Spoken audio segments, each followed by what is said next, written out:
Okay, well, it's that time again, so turn it on and welcome to Texas World Language Radio. This is episode 3, and I'm your host, James Ayers from Frisco ISD, coming to you from the admin building here at Frisco. And with me is our wonderful co-host and World Language Master Consultant from Region 10, Dr. Meredith Clark. Meredith, how are you doing today? Doing great.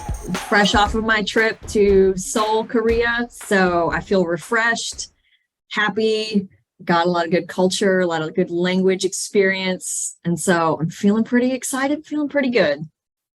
That's awesome. It's great to travel the world. So really quick, what was your favorite thing about South Korea? I know we'll get into this a little more in the podcast, but haven't talked too much about this. So give me one thing that you enjoyed the most about being there. The food, definitely, hands down. The food was so fresh. It was just clean and it was just so good. And it was really affordable. I had the best I ate kimchi every day. It was wonderful. I loved it. It was wonderful. That's awesome. Food is an awesome part of culture, and that's great. I'm excited to hear about that trip a little bit more. We've made it to episode 3, so I don't know if that's a good thing or we're going in the right direction either way. But I'm excited that we're here. We've got an awesome topic today. It's kind of that time of the year where we're winding down the school year. I know teachers are excited for the summer, and we've got a lot of things going on with professional development and learning this summer with our teachers. But it's just it's kind of that fun time. We have graduation coming up, proms are happening. Students are excited, teachers are excited, I know administrators are excited. So we're kind of wrapping up the school year, which is it's kind of a fun vibe around here. That's good. We need some fun vibes, right? We could all use some good vibes. Well, yeah. It's only fitting after talking about the TEKS in episode 1 and kind of where they came from and getting some great background from Greta. Then moving into episode 2, where we talked about communication, is that now episode 3 is talking about proficiency. And I love this topic because this really, for me, to understand what communication was such a big pivotal moment in my teaching career, but then to kind of follow that up at some point with understanding the different proficiency levels and how they're defined in the TEKS, that really kind of set the standards for my classes. And I think, as we get into this, we'll see how this really gets everybody on the same page. I don't doubt that all teachers and all students and all parents and everybody expects that kids going into a language class are going to be able to communicate. That really seems like an obvious goal. But to be able to understand how well they can communicate and kind of what those levels or those standards are that we're setting for each class, that goes a long way to determining what we're going to do in the classroom and how we're going to set up our classroom, how we're going to assess, and how we're going to bring out instruction. So today we're going to get into proficiency. We're going to talk about what the definition of proficiency is, and then we're going to kind of get in and analyze what the different proficiency levels look like within the TEKS. I'm excited to get in and kind of dig in a little bit there and notice some of those subtle differences. And then we'll really wrap it up by talking about how this affects the decisions that we make in the classroom. And so let's jump into it. Let's talk about what proficiency is. Great. So, we have 2 big words in our profession, communication and proficiency. And it's exciting to see how they intersect, right? And so in the definition of proficiency, I'm going to use the word communication. And according to Paul Sandrock, who is the former director of professional learning at ACTFL, proficiency is the learner's ability to use the language to communicate in the real world. Now, let's look at the big heavy hitting word, communication, right? To communicate. If we think back to the definition from episode 2, the definition we're using from Bill Van Patten, communication is the expression, interpretation, and sometimes negotiation of meaning within a given context, and communication is purposeful, right? So in order to really understand what proficiency is, we have to also understand first what communication is. Okay, now Paul Sandrock is saying here that It's the learner's ability to use the language to communicate in the real world. What does that mean, right? Well, that's the purpose part of the definition. When we read, listen, view content online, when we engage in interpersonal exchanges with other people, that's the real world. So the real world can be happening in the classroom, can be happening outside of the classroom. But if there's no purpose, then we're really not communicating. And if we're not communicating, we're not developing proficiency in a language, which I think is how all of this ties together. Let's talk about what proficiency isn't. Proficiency is not speaking practice. It's not listening practice. It's not writing practice. And it's not reading practice, right? Reading just so that you can answer questions and for a teacher, or writing 5 sentences and the audience is the teacher because he or she is going to correct the grammar. That's not communication, right? And we know that from episode 2. So the implications moving forward to the classroom are, if we want our students to be able to communicate in the target language and develop proficiency at these different levels, which you're going to talk about in just a few moments, then they can't be doing language practice in class. They have to be communicating. And if they're communicating, they're going to develop proficiency. Yeah, and I think it's important to note also too that, proficiency fluctuates, right? And so it's very dependent on some of the variables that we'll talk about here in a bit as well, that we see in the TEKS. But I'm sure even as you were in South Korea and you've recently got in here in the last few years into learning Korean, you probably noticed that there were situations where you felt pretty comfortable speaking or listening, reading or writing. I don't know how much writing you did, but there were probably other instances where you felt like you were drowning. Yes, yeah. I will say, as a language teacher, one of the best things that I can do to help me stay connected to the language acquisition process and how proficiency is developed is by learning another language. So I would say, if you're mid-career and you're like, yeah, I'm pretty bilingual, learn another language, because it's really going to drive home the experience of developing proficiency, not only for your students, but firsthand, you're going to experience it for yourself with this new set of knowledge. And as a language learner of Korean, I am aware now, unlike when I learned language previously, my first 2 languages, I'm now aware of, in that situation, when there was a complication, I went from my intermediate low proficiency straight back down to novice mid, like only phrases would come out.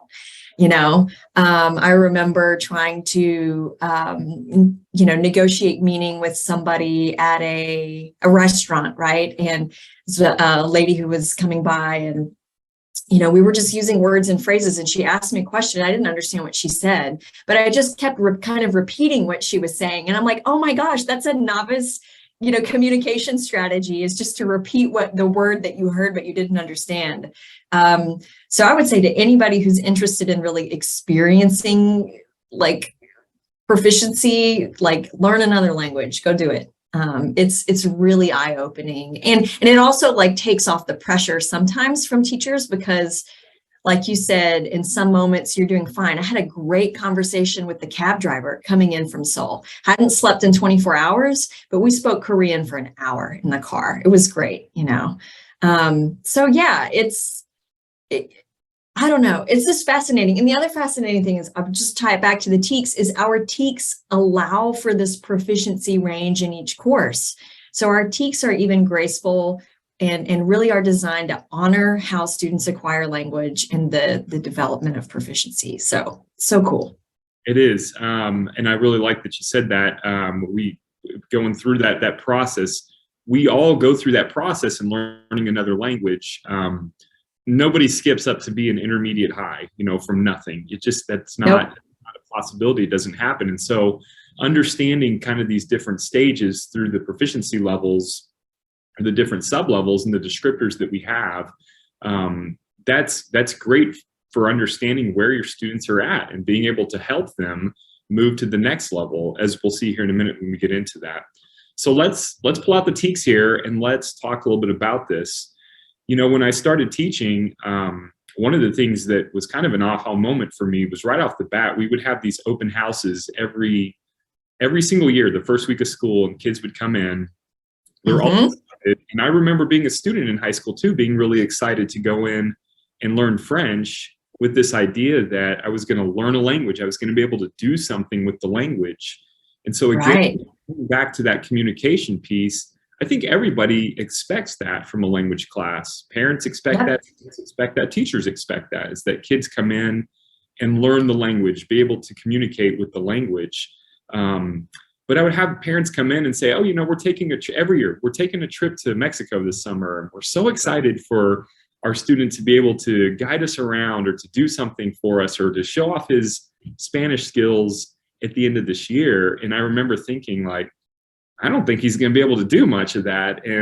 But I also didn't really know as a new teacher what they would be able to do, because I didn't have this idea of what proficiency was. And I certainly didn't have some of these descriptors ingrained in my mind. And so we would focus on communication, but we were focusing all over the place.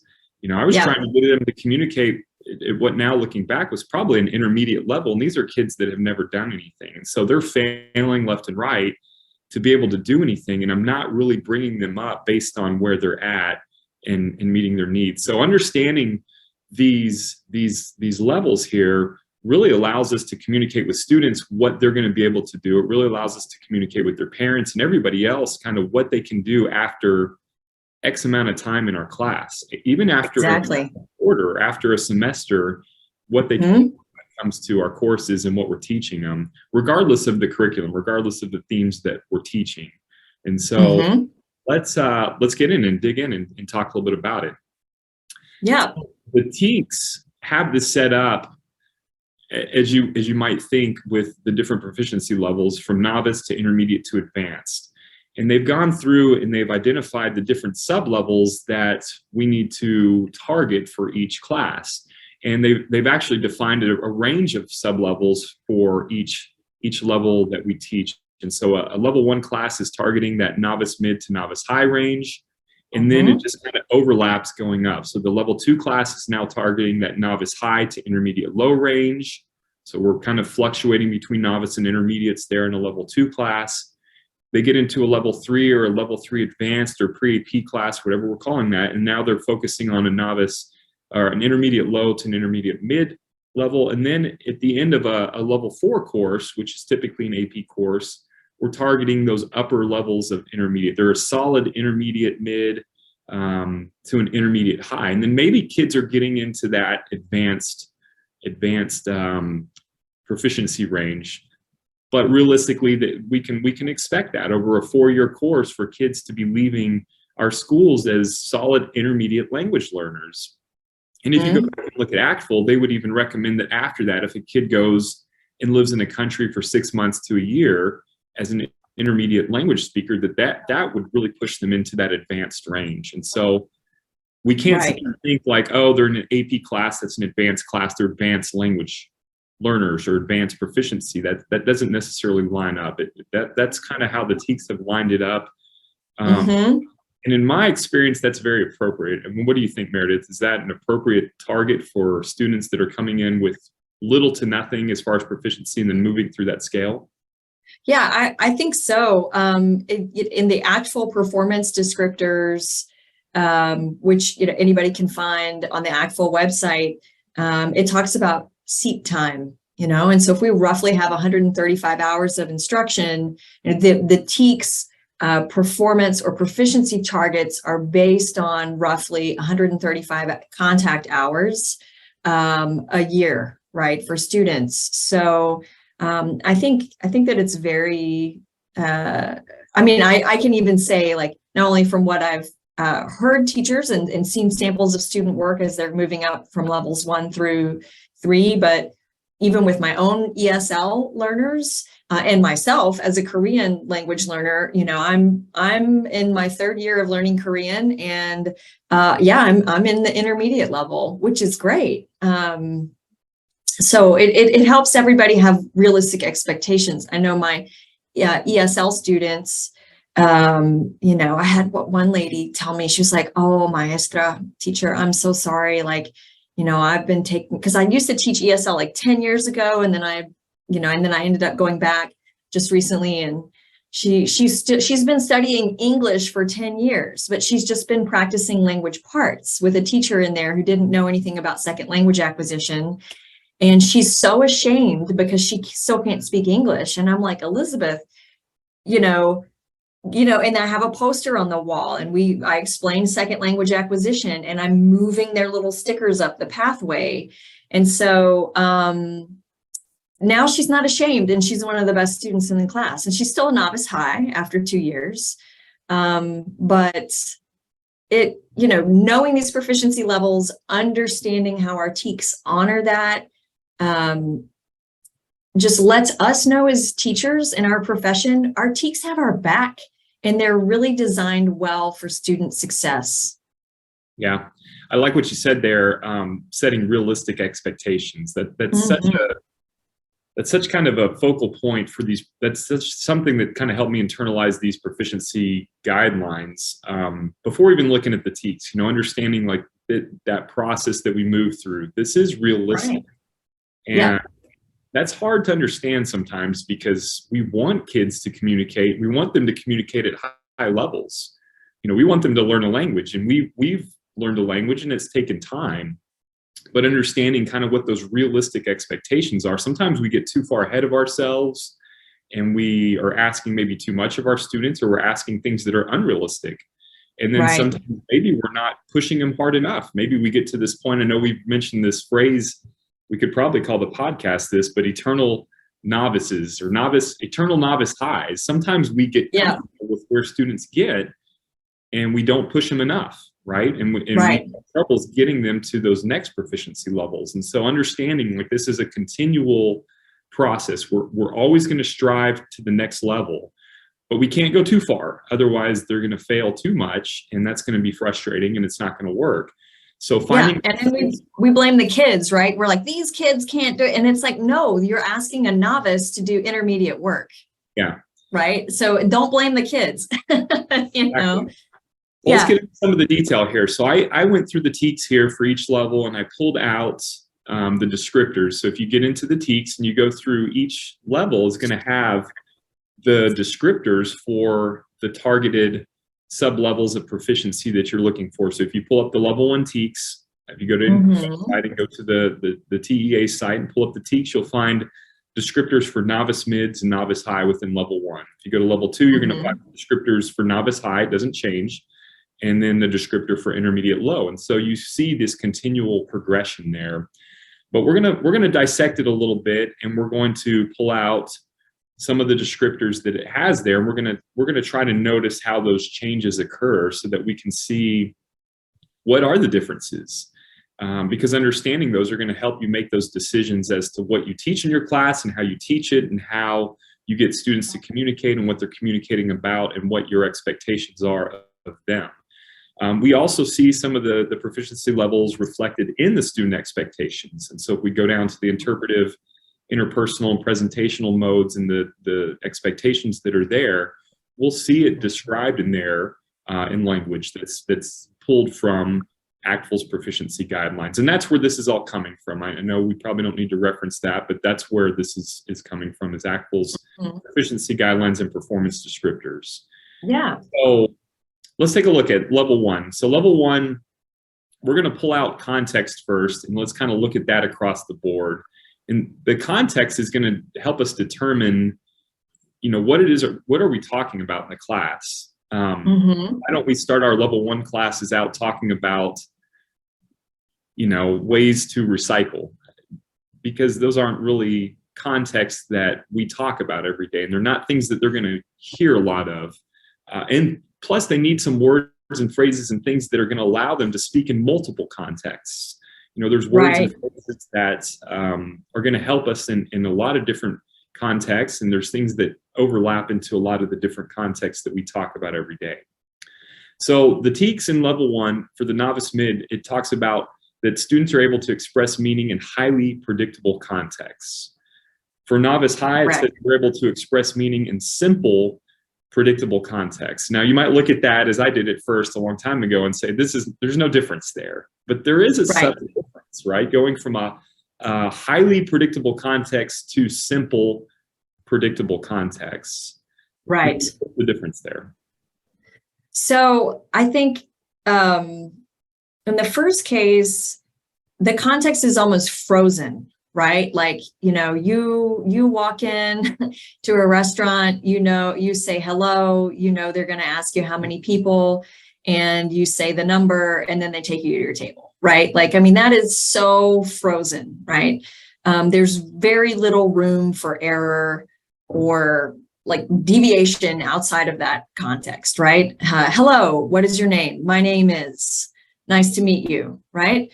And then I think the subtle difference between the simple everyday context is that, we're kind of relaxing that a little bit, and we might get some questions or some simple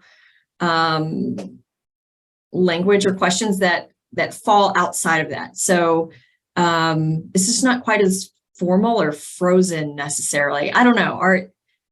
Is what I'm saying kind of making sense there? Absolutely. I think that Yeah. And I'll ask you a couple questions to do with your trip here. Did you find yourself in situations where you were in South Korea where if you were interacting with somebody, you knew kind of what the situation was or what they might say or what, when I think of predictable, that's exactly it. When you said if you walk into a room and you say hi to somebody and greet somebody, well, you can kind of predict what's going to happen next. They're going to say, how are you? Or, nice to meet you. What's your name? Those are very common occurrences that, it's rare that you just walk in a room and somebody says, hey, can you tell me about blah, blah, blah, blah, blah.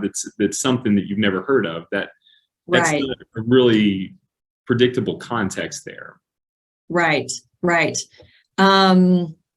Yeah. So ordering coffee, it was, and I didn't really get it at the beginning, but, because like in the United States, when you order coffee, you just order coffee, and like, unless you say iced coffee, they just assume you're ordering hot coffee, right? But in Korea, every time you order coffee, they ask you hot or cold after.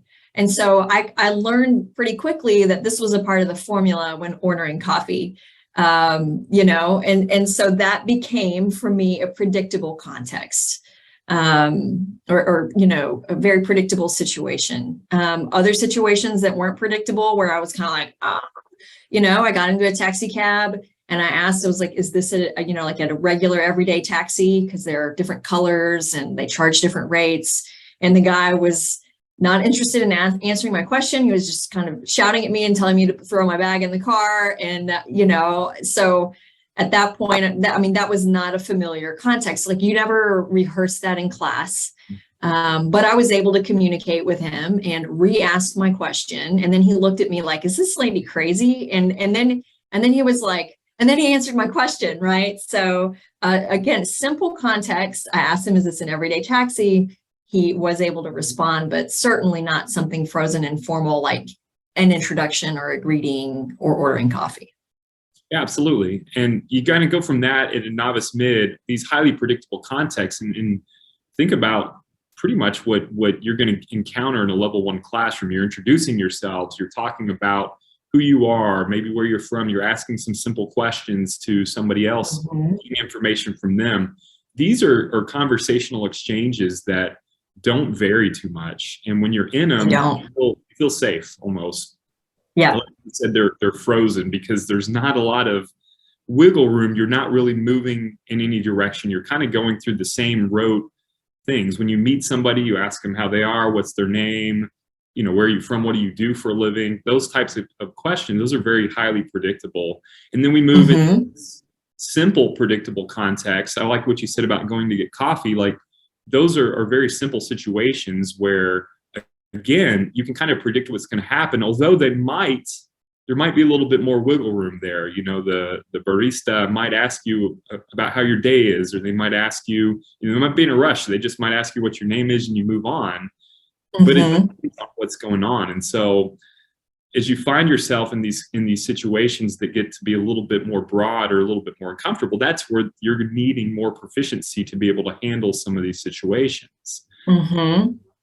When I was learning Yeah. Spanish, I lived in South America. I remember early on being there after a month or two, and still, very novice learner, and I'm getting these conversations with people where if I could control the conversation and ask questions about, hey, how are you? What's your name? I'm so and so. I'm from the United States. Where are you from? That was great. But if it started to vary in any direction, that Yeah. became uncomfortable for me, and that became pretty lost. And so Yeah. as the context of the conversation would change, that becomes more difficult.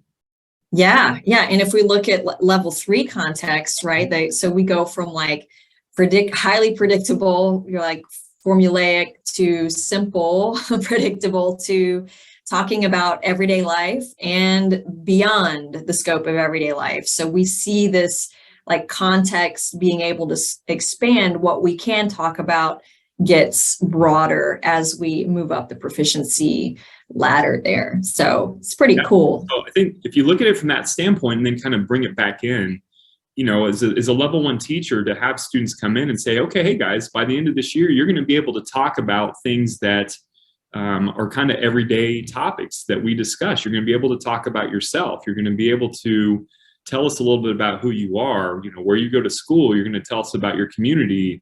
These are themes that are very predictable, that are very highly contextualized, and that are simple enough to where students understand them. They experience this stuff and they can relate. So you move from these highly predictable contexts to simple contexts to straightforward personal contexts, into ones that are a little bit more beyond the scope of everyday life as you get to these 3 and 4 levels.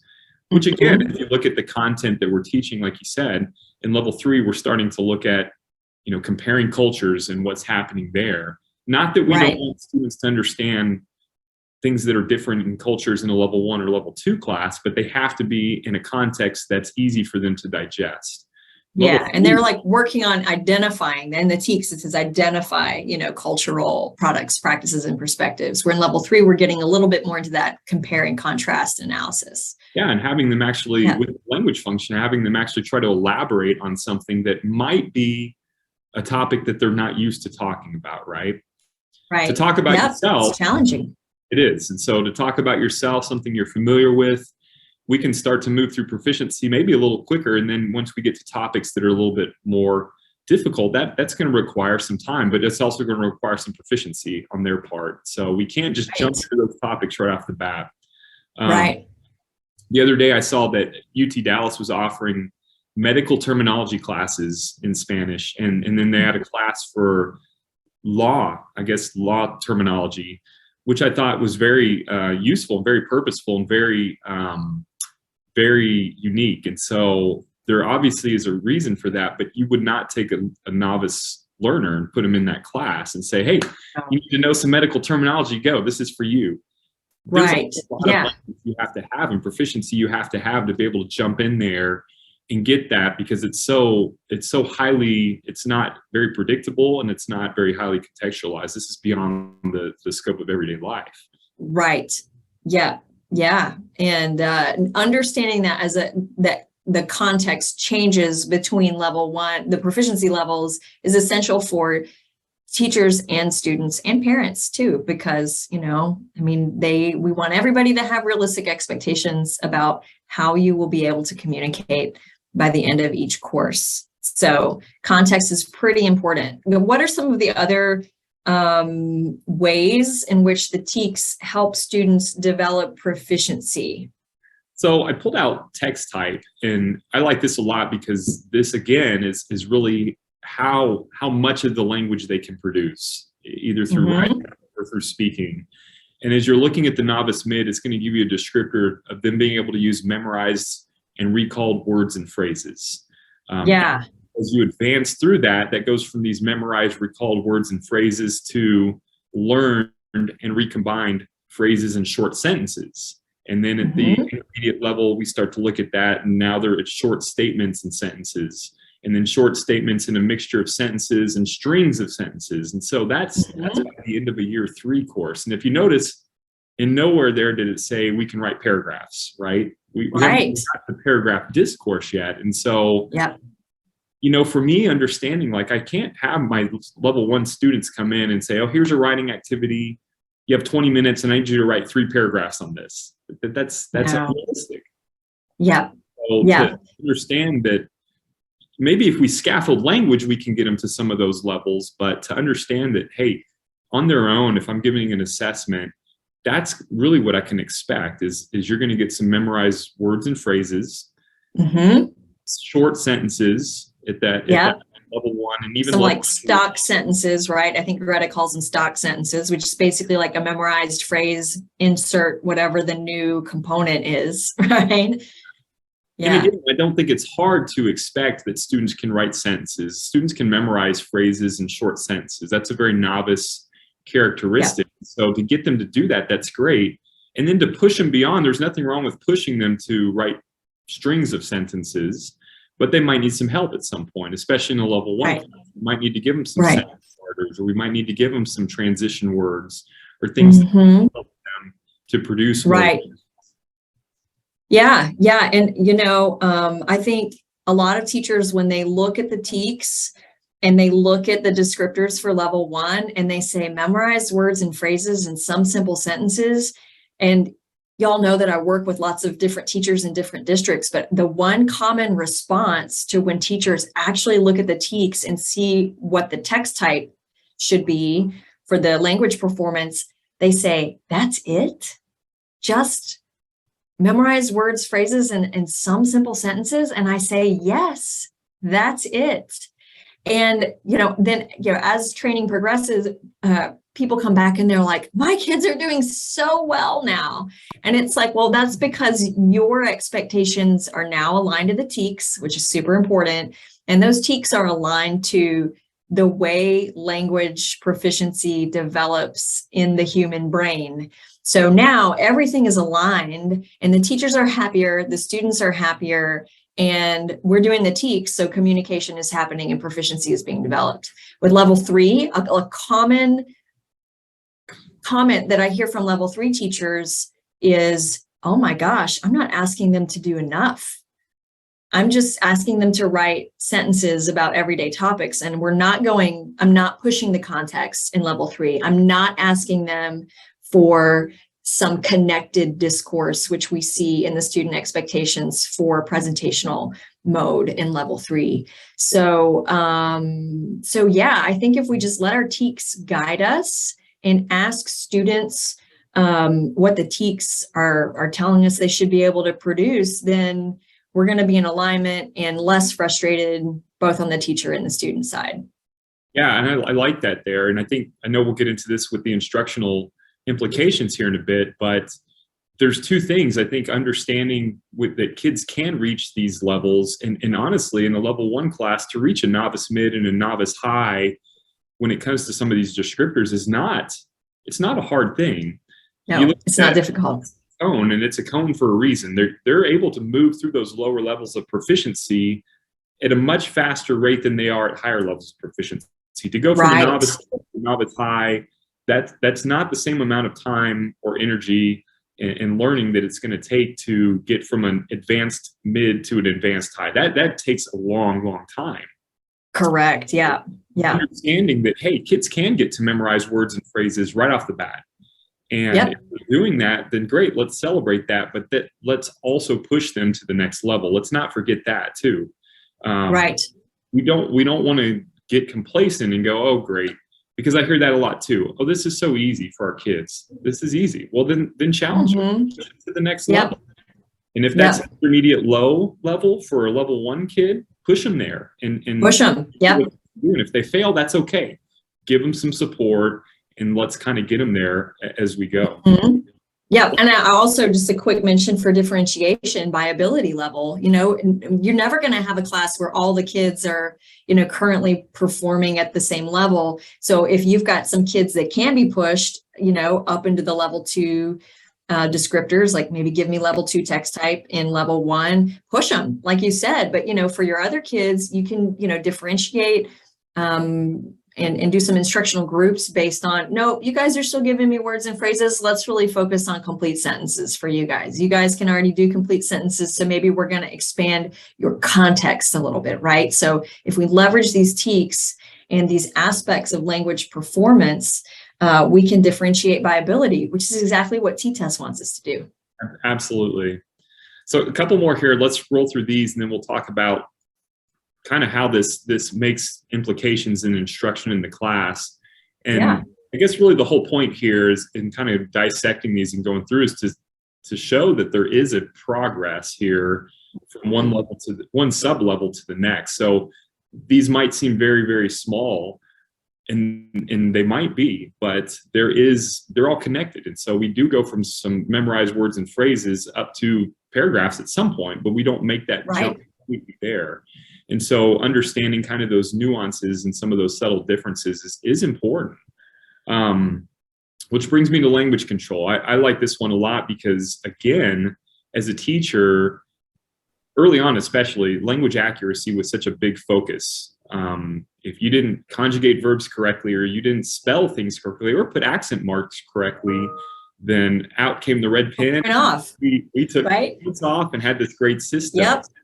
And understanding that, proficiency it is determined upon language control. First of all, that is a big part of it. If you can't say something that somebody would understand or recognize, then that's a problem. And so you have to be in control of language and be accurate enough in as much as somebody's able to comprehend and that communication can take place. So I like the descriptors here, and I think as we read these, you look at them, and again, initially when I saw these a long time ago, I thought, wow, that's it. So let's look at it real quick. And so for language control for novice, mid, and novice high, they look very similar. They said they may be difficult to be understood by most sympathetic listeners and readers accustomed to dealing with language learners. And then the novice high descriptors, they're generally understood by sympathetic language listeners and readers accustomed to dealing with language learners. So this is a level 1 class. This is our standards that students should generally be understood, or maybe even be difficult to be understood by a sympathetic language listener. And who is the most sympathetic listener? It's a language teacher. I've heard plenty of bad Spanish in my days. Yes. And it's just like parents, when the kid is 2 years old and they're saying all these words and only the parent can understand, because the parent is a sympathetic listener. And I'd look at my sister and I'd be like, what did he say? I don't speak 3-year-old. Right. So it's super important, right? I mean, even when I was in talking to my Korean teacher versus being in Korea, I understood very quickly who was a sympathetic and wasn't a sympathetic listener, So I just wanted to jump in there and define that a little bit. Yeah, and then it goes from that to where you're being generally understood by a sympathetic language learner or listener. And again, that's the low point of a level 2 class to the intermediate low, where you're generally understood by sympathetic readers and listeners. And that stays the same across the intermediate level, right? So it's not until we get to the intermediate high and advanced low levels that sympathetic language listener or reader qualifiers is taken out. And so pretty much everybody can understand you if you're intermediate high or advanced low, right? And again, I'd be interested to hear, as you were in South Korea, and I know you kind of consider yourself an intermediate speaker, maybe higher or lower depending on what the topic is. Right. Did you feel like you had people that could understand you? And then did you feel like there were times when people could not understand you? Yeah. So there were definitely people who leaned in, gave me their ear. I was speaking slowly. When they spoke back to me, they spoke very slowly. So they were demonstrating with their bodies and just their, willingness to hang in there with me, that they were sympathetic listeners. I remember in the hotel, I was trying to ask about how I could get to the airport and my transportation card wasn't working. And I said, thank you for being patient with me, right? Because they were really, and people are still masked up in Asia, there's glass in front of you. So it can be very difficult. There were other situations where I would walk in, I would say something in Korean that I know my Korean teacher would understand. But people were just like, close the door, they were just like, foreigner speaking Korean, I don't understand, and communication was extremely frustrating and difficult when that happened. And there's a lot of reasons why these TEKS are the way that they are. When we think about language control, language accuracy, especially from a listening and a speaking standpoint in communication, accent goes into that. The words that we use. So if I remember coming back from South America after living there for a few years and coming back to Texas, and Mexican people here having a hard time understanding me because of the Castellano that I spoke. It was very different. I had a hard time understanding anybody from Mexico or Central America. The language seems so much faster. And so that is a different proficiency level than that you're finding yourself in. Yeah, it's a factor. And you have to look at the variables as a whole that we just talked about also, the context with which you were in. You're at an airport, you're talking to somebody about a topic that is not this highly contextualized, predictable topic, right? You're trying to get a car to go somewhere, or there's a problem that you're solving. So you're automatically putting yourself into a proficiency level that's going to require some language and proficiency that's going to be a little bit higher. So not being able to be understood, that's a problem. Yeah, and I remember at one time in the airport in Incheon, I found the American Airlines counter, but nobody was there. And so I was like, oh my gosh, what am I going to do?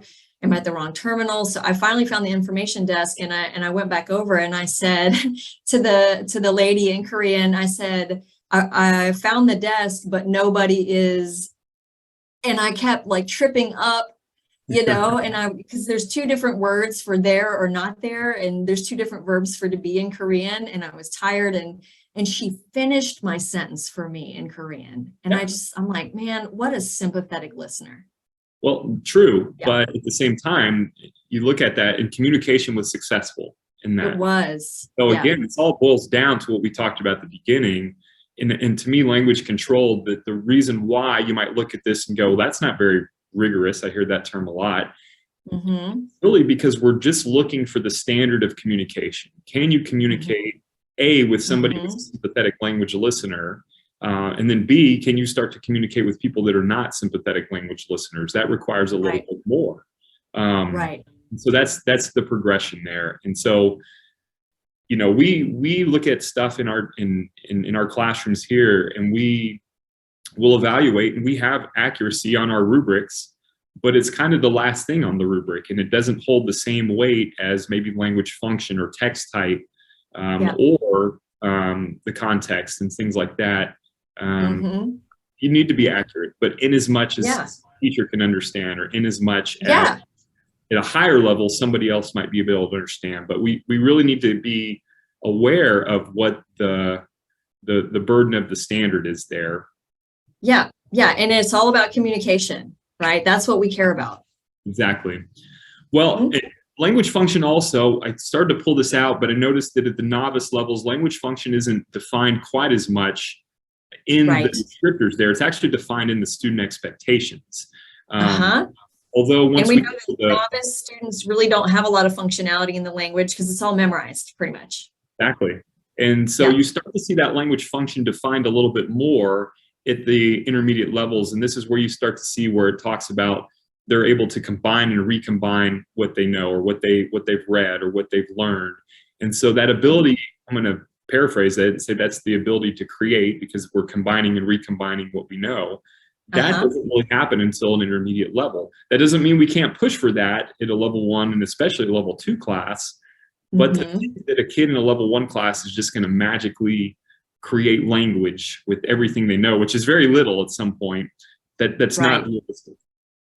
Right. Yeah. And when we think about function, if we take our TEKS and we read them across the levels, if you isolate one student expectation, like let's just choose interpersonal A, for example, which is ask and respond to questions. That's the function, right? So teachers sometimes in training are like, function, they're like, I understand text type, I understand vocabulary, I understand cultural awareness, but like function, what does function really mean? And it's a verb, right? It's what kids can do with the language.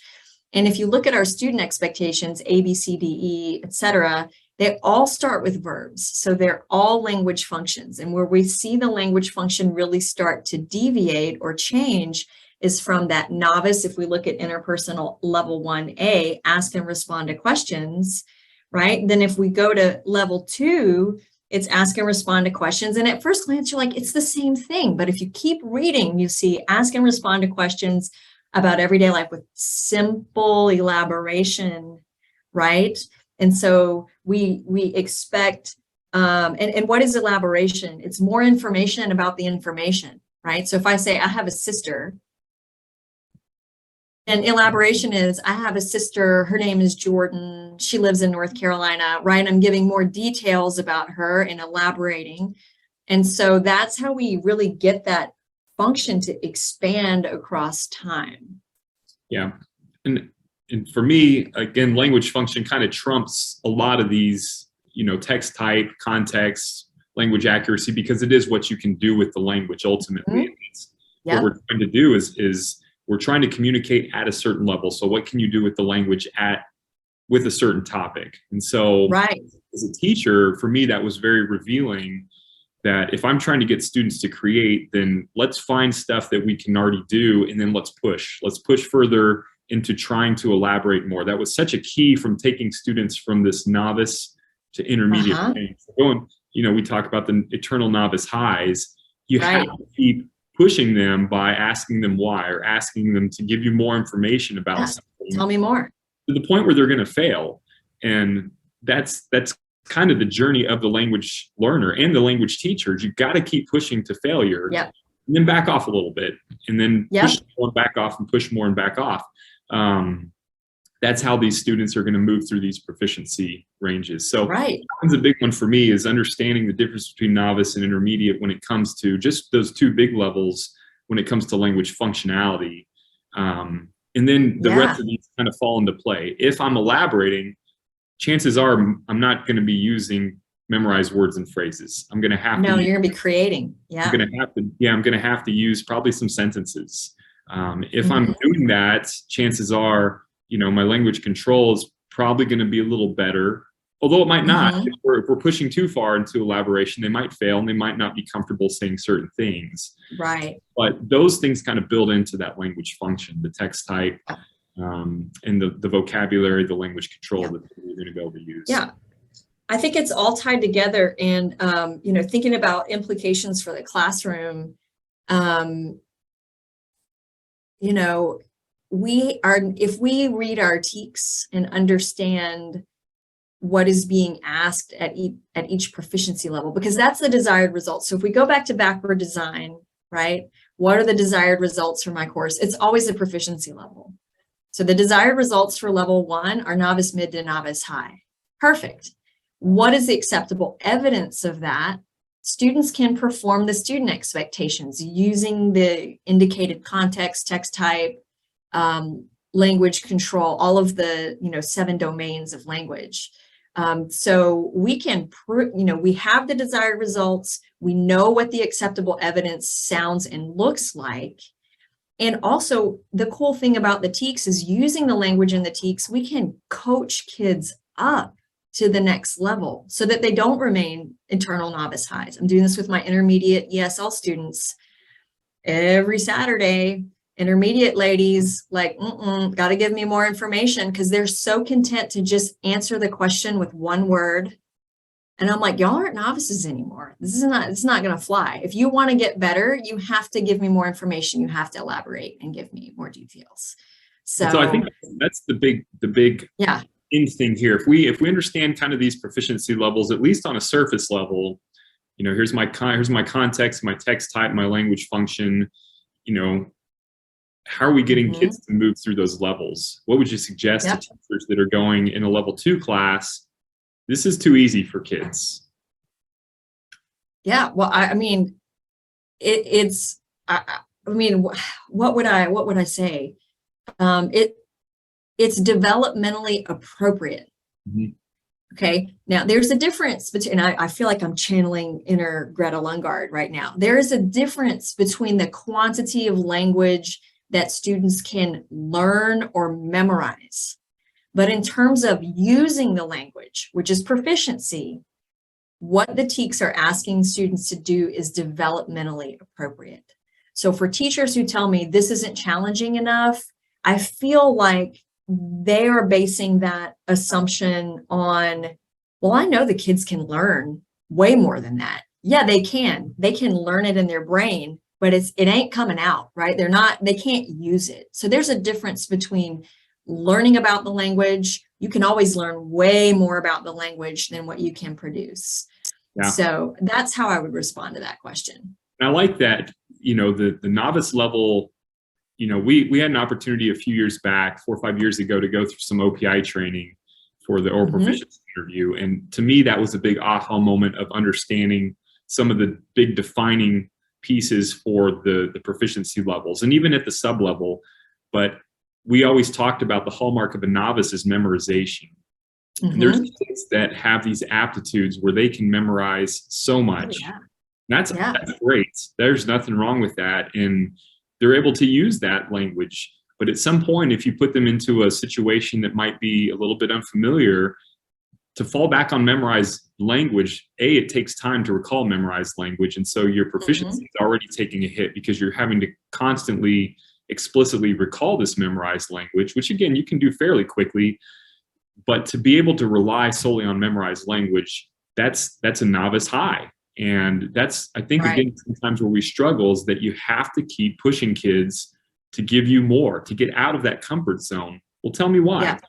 At some point, you can't rely just on memorized language. You're going to have to combine and recombine elements that to describe something or to give your opinion. All these expectations that we have in the TEKS, if we're pushing to those levels, then they're going to have to kind of get away from that memorized language and use things that they're able to create.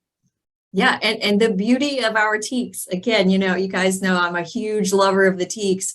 They set us up to guide students through the appropriate developmental stages of language acquisition. There's no mystery about it. We don't have to scour the internet for resources and, lesson ideas. If we just ask the kids to do the TEKS, then they're going to go up that proficiency column, right? They're going to make it. So all of the hard work has been taken out for us. And if we'll just follow our TEKS, then the linguistic landscape of this state is going to change from monolingual to multilingual. Yeah. And I feel like I'd be remiss if we didn't mention some resources here, because I know we could go all day on this topic. And if teachers, if you're looking for more information, you get on YouTube and look for examples of OPI interviews through Apple, and you can kind of see at each sub-level what that might look like. You can see English, or you can see a variety of languages, kind of what people are able to do at different levels. That was very informative to me. You can find OPI trainings. Those are really good. Meredith, I know you have a lot of professional learnings where this is included. I've been to a lot of your trainings where we talk about proficiency. Almost all of them have proficiency tied in somehow. Yep. Yeah. And I think Coral out of Texas, Austin has some Spanish, proficiency exercises for teachers. There's a website. So, I mean, yeah, there's lots of stuff. And that is a good use of your time. If you're going to spend your time, on the internet, looking for things that will help enhance your teaching practice, look for that kind of stuff, because that's going to help you, as Marita Cleaver says, make informed decisions about the class, right?